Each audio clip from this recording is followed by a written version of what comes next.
देखोगे मेरी तरफ? हाँ, मैं आपसे बात कर रहा हूँ सर, और मैं आपसे ही डायलॉग करूंगा। बस यहाँ है कौन मेरा आपके सिवा? आप ही तो है भगवान। सर, बजट पर हम चर्चा कर रहे हैं, थैंक यू फॉर इंफॉर्मेशन। लेकिन ये केंद्रीय बजट नहीं है, ये कुछ राज्यों का बजट है।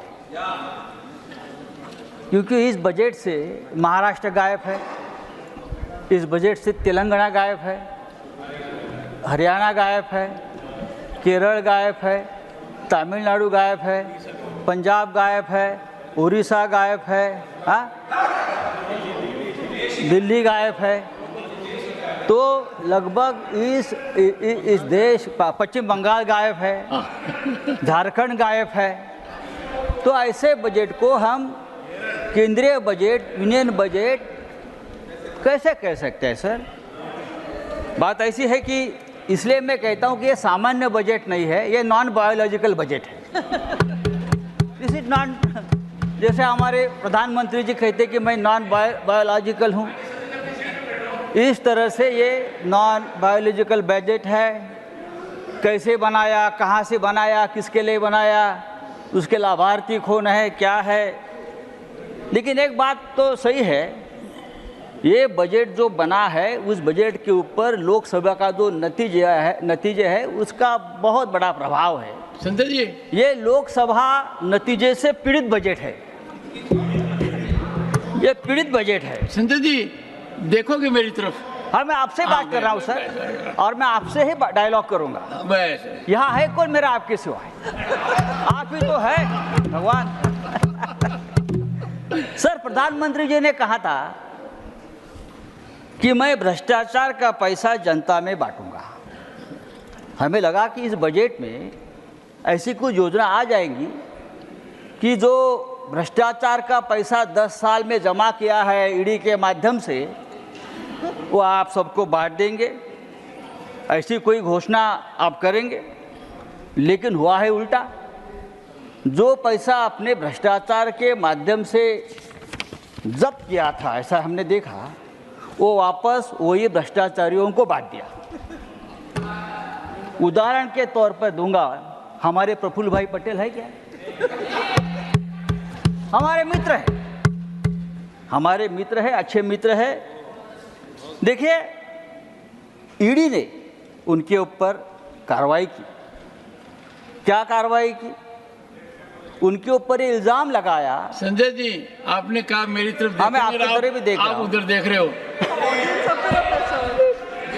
ईडी ने, भाई चेयरमैन सर, ईडी, सीबीआई हमारे सबके पीछे लगा दिया, उनके पीछे भी लगाया। बेचारे हमारे मित्र रहे। उनके ऊपर क्या आरोप था? दाऊद के एक साथी है इकबाल मिर्ची, मनी लॉन्ड्रिंग के माध्यम से प्रफुल्ल भाई ने उनकी प्रॉपर्टी खरीद ली। ईडी आ गई, ईडी ने चार्जशीट डाले, ईडी ने उनका प्रॉपर्टी जब्त किया। 180 करोड़, कम नहीं, 180 करोड़, 180 करोड़ की प्रॉपर्टी ईडी ने जब्त की। और क्या हो गया? हमारे प्रफुल्ल भाई परेशान हो गए। ऐसे बहुत प्रफुल्ल भाई देश में है, यहाँ ही 10 है, परेशान हो गए। तो प्रफुल्ल जी ने क्या किया? यहाँ से वहाँ चले गए और 180 करोड़ की प्रॉपर्टी ईडी ने उनको वापस दे दी। एक अच्छी योजना है, सरकार ने शुरू की। यहाँ से वहाँ चले गए, दो चेयर, तो 180 करोड़ की प्रॉपर्टी ईडी ने तुरंत क्लियर कर दी और उनको दे दी। भाई हमको भी ईडी ने हमको अरेस्ट किया, हमारा कोई गुनाह नहीं था।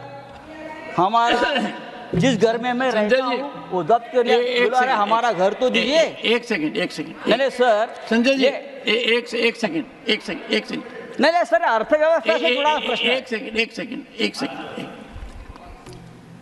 These are very serious charges, and I will appreciate that. Be firm on your facts. Facts है on record. Be firm on your facts. Go ahead. देखो सर, हमको भी जेल में डाला था ईडी ने, बात छोड़ दीजिए। तो मोदी जी के तीसरे कार्यकाल में सभी भ्रष्टाचार इस प्रकार से बेदाग हो रहे हैं। सर, क्या है इस बजट में?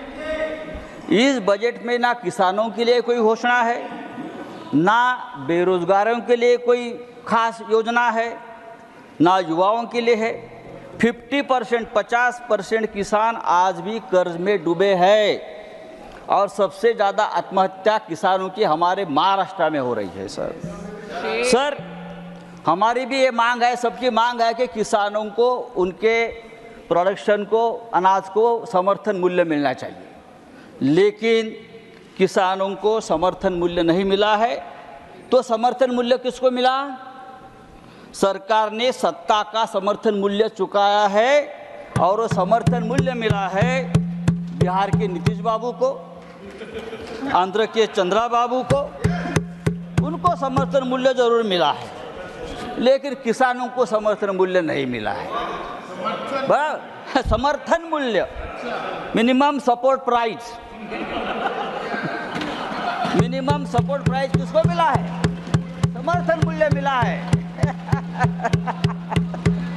सर, देखिए, एक अच्छा मुद्दा राजीव जी आपने जो है किया है कि बहुत से उद्योगपति देश छोड़कर जा रहे हैं। बहुत से उद्योगपति इसलिए कि इस देश में जो जहर, जो नफरती माहौल बनाया है, उसमें उद्योगपति भारत में नहीं रहना चाहते, वो विदेश में जा रहे हैं। पिछले 8 सालों में भारत से हजारों उद्योगपति देश छोड़कर चले गए हैं। प्लीज राउंड अप अमेरिका में, और वहां जाकर अपनी इन्वेस्टमेंट कर रहे हैं। 6 लाख करोड़ से ज्यादा इन्वेस्टमेंट अमेरिका में हुए हमारे लोगों की तरफ से, और वहां 5 लाख रोजगार हमारे लोगों ने वहां दिया है। Sir, thank you mister Sanjay Raut. Sir, मैं आपके तरफ देखकर बोल रहा हूँ। नहीं, you are head of time. Sir, time is crossed. Sir, तो इसलिए मैं कहता हूँ ये जो नॉन बायोलॉजिकल बजट है। Mister Raut, last 1 minute. Last 1 minute. हाँ सर, राउंड अप। आपने 4 करोड़ नौकरी देने का वादा किया, लेकिन 10 साल में आप 20 करोड़ नौकरियां देने वाले थे। 20 करोड़ कहाँ गई नौकरी? इस देश में बहुत से ऐसे राज्य, मुंबई सबसे ज़्यादा टैक्स देती है हिंदुस्तान को।